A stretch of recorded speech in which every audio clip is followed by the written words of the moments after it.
नमस्कार दोस्तों। एक बार फिर से आप सभी का स्वागत है हमारे यूट्यूब चैनल एजुकेशनल गैलरी में। आज की इस वीडियो में हम BSc part three chemistry honours जिनका भी है पेपर सेवन डिस्कस करेंगे। प्रीवियस ईयर क्वेश्चन है, 2017 का पेपर है, क्योंकि पेपर 5 और पेपर 6 हम लोग कर चुके हैं और देखे थे कि 2017 के क्वेश्चन से पेपर 5 और पेपर 6 में इस बार भी 2021 में भी मैक्सिमम क्वेश्चन रिपीट हुए हैं। मैं फिर कह रहा हूँ कि क्वेश्चन जो आता है ऑड ईयर के क्वेश्चन मैक्सिमम रिपीट होता है। ठीक, प्रीवियस ईयर क्वेश्चन एक दो रिपीट हो सकता है, लेकिन ऑड ईयर क्वेश्चन आपको एज इट इज़ पूरा का पूरा रिपीट हो जाता है। पेपर 5 पेपर 6 में बहुत बच्चे कमेंट भी किए थे कि हाँ सही बात है, maximum question as it is repeat हो गया था पेपर 5 पेपर 6 में। उसी प्रकार से पेपर 7 में भी वही होगा, वही पैटर्न चलता है। यहाँ का यूनिवर्सिटी से उतना दिमाग नहीं लगाता है, जो पीछे का पेपर है उसी को कट एंड पेस्ट कर देते हैं। तो एक बार देख लेते हैं, 5 क्वेश्चन का जवाब देना रहता है, पूरा देख लीजिए आप, पूरा कौन कौन है जो उसमें से आपको आसान लगे 5 क्वेश्चन ऐसे अच्छे से इसको कॉपी पे लिख के प्रैक्टिस कर लीजिए 2-3 दिन और एग्जाम में जाके लिख दीजिए। और मान लीजिए उसमें से एक दो नहीं भी है तो कुछ तो आपको इतना पढ़े हैं तो आता ही होगा, तो उससे आप लिख सकते हैं, इसलिए घबराने वाली बात नहीं है। थोड़ा प्रीवियस ईयर क्वेश्चन देखना जरूरी रहता है। तो आइए देखते हैं, शुरू करते हैं। और पेपर 5 या पेपर 6 या कोई भी हो तो उसका एक बार डिस्क्रिप्शन में लिंक चेक कर लीजिएगा, उसका भी हम वीडियो बना के डाल दिए हैं। देखिए question number 1, explain any 4 of the following. किसी 4 को एक्सप्लेन करना है। फर्स्ट ऑफ ऑल है A, furan is not as reactive as pyrrole, कि फ्यूरॉन पायरोल के इतना रिएक्टिव नहीं है in ESR electrophilic substitution reaction, ये आपको एक्सप्लेन करना है। बी है thiophene is more reactive than benzene, कि थियोफिन बेंजीन से ज़्यादा रिएक्टिव है, इसको आपको एक्सप्लेन करना है। सी है anthracene is more reactive than naphthalene, anthracene naphthalene से ज़्यादा रिएक्टिव है, ये आपको डिस्कस करना है, एक्सप्लेन करना है।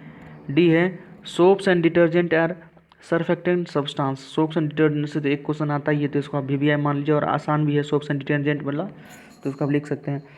केटानिक डिटर्जेंट, एनानिक डिटर्जेंट, ये सब आप लिख सकते हैं। Dyes differ from a colour compound, dyes किसी कलर कंपाउंड से किस प्रकार से डिफर है उसको एक्सप्लेन करना है।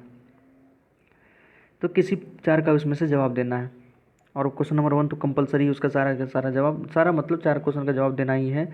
ठीक, तब आपको नंबर मिलेगा। क्वेश्चन नंबर 2 देखिए, अब जो भी आएगा उसमें से आपको किसी 4 का ही आंसर देना है। Discuss the mechanism and synthetic application of the following any 3, mechanism और सिंथेटिक एप्लीकेशन बताना है आपको किसी 3 का। या तो हॉफमैन ब्रोमोमाइड रिएक्शन बता दीजिए, बहुत आसान है, मेरे विचार से आपको ये तैयार कर लेना चाहिए। डायल्स एल्डर रिएक्शन, पिनाकोलिन रिएजमेंट, ये भी आसान है। थर्ड है बैकमैन रिएजमेंट, और ई है मैनिच रिएक्शन। तो इसमें से किसी 3 को अच्छे से, हॉफमैन ब्रोमाइड आसान हो गया, पिनाकोलोन आसान हो गया, और एक डायल्डर्स ये कर लीजिए तैयार, या बैकमैन रीअरेंजमेंट, जो आपको सुविधा लगे, आसान लगे, उसको आप तैयार कर लीजिए। नेक्स्ट है give the synthetic application of any 3 of the following in organic synthesis, कर रहा है ऑर्गेनिक सिंथेसिस में किसी 3 का सिंथेटिक एप्लीकेशन क्या है उसके बारे में आपको बताना है। ठीक, किसी 3 के बारे में। पहला है एन ब्रोमोसक्सिनामाइड, एन ब्रोमोसक्सिनामाइड का किस प्रकार से यूज है। बी है डाइबोरेन, ठीक, B2H6 होता है diborane. Lithium aluminium anhydride LiAlAH4 का क्या काम है। ठीक, बहुत सारा रिएजेंट पे देखते होंगे LiAlAH4 काम आता है। और पैरासिटिक एसिड, और ई है सेलेनियम डाइऑक्साइड। तो ये सब क्वेश्चन रिपीट होते हैं, N bromosuccinimide, lithium aluminium anhydrate और सेलेनियम डाइऑक्साइड, तो इसको आप अच्छे से तैयार कर सकते हैं। फोर्थ नंबर है establish the structure of anthracene by oxidative degradation in synthesis. ठीक, एंथ्रासिन का स्ट्रक्चर बनाना है, oxidative diagram, oxidative establish the structure बनाना है anthracene by oxidative degradation and synthesis. B है इसी का, how do you bring about the following transformation, मतलब ये सब आप कैसे कर सकते हैं। एंथ्रासिन टू एंथ्राग्यूनोन, एंथ्रासिन को एंथ्राग्यूनोन में कैसे बदल सकते हैं।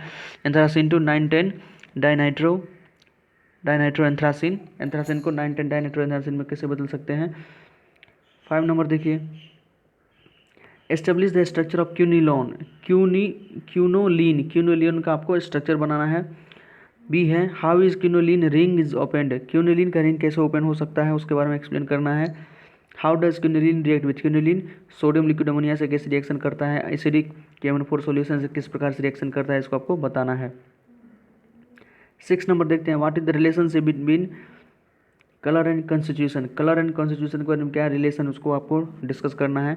VAC का है discuss valence bond approach colour, valence bond approach colour के बारे में भी ये शायद कोऑर्डिनेशन केमिस्ट्री में आप पढ़े होंगे, तो वहाँ से भी अगर उसके लेमडा के अंदर आ जाता है, विजुअल रेंज के अंदर आ जाता है तो कलर शो करता है, उसी कहते हैं वैलेंस बॉन्ड कलर अप्रोच के बारे में आपको डिस्कस करना है। 7th नंबर देखिए, गिव द रीजन, कारण बताएं। Pyridine is less reactive than benzene, pyridine benzene से कम रिएक्टिव है इन ESR, कारण बताना है। बी है pyridine undergoes NSR, pyridine nucleophilic substitution reaction show करता है, उसका कारण बताना है। Quinoline does not undergo FCR, Friedel carp reaction, quinoline Friedel carp reaction के अंदर नहीं जाता है, आपको बताना है या नहीं शो करता है। और डी है pyridine is basic nature, pyridine basic nature है, इसको आपको एक्सप्लेन करना है। 8 नंबर है कि synthesis of the following dyes, ये सब डाई हम कैसे बनाएंगे उसको आपको लिखना है। मिथाइल ऑरेंज कैसे बनाए जाएंगे, मेलाचिड ग्रीन कैसे बनाएंगे, फेनोप्थिलीन कैसे बनाएंगे और एलिजारिन कैसे बनाएंगे, इस सब के बारे में आपको लिखना है। 9th नंबर देखिए, right notes of the following,